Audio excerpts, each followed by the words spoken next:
Immediately following the giving of the Torah, we have Parshat Mishpatim. Va'ele ha-mishpatim asher tasim lifnehem. These are the civil laws that you are to place before them, said Hashem to Moshe.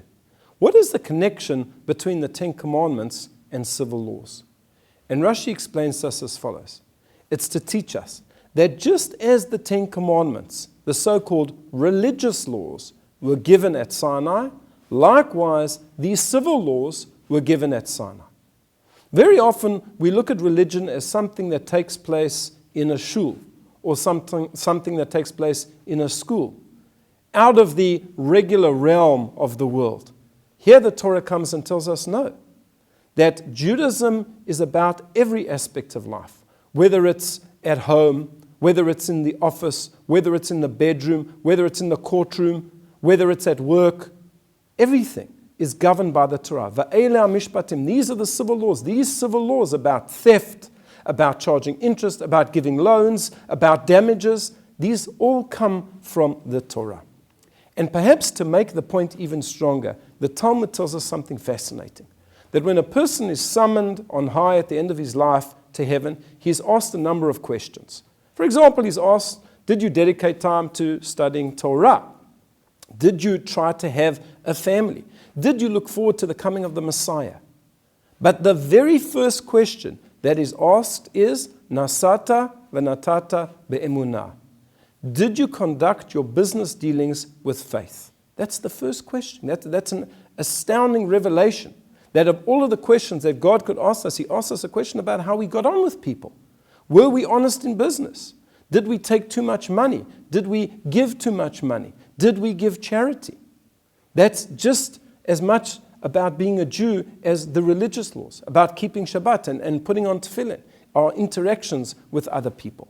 What does that phrase mean? Nasata v'natata be'emunah. Did you conduct your business affairs with integrity, with faith? Well, nasata v'natata actually means give and take, because that's what happens in business. There's a giving and there's taking.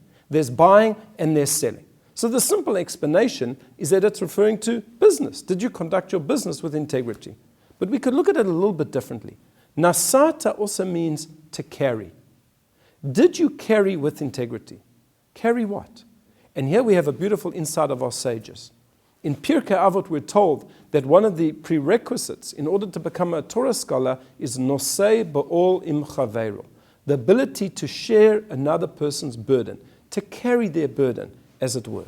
And perhaps this is what the Talmud is asking.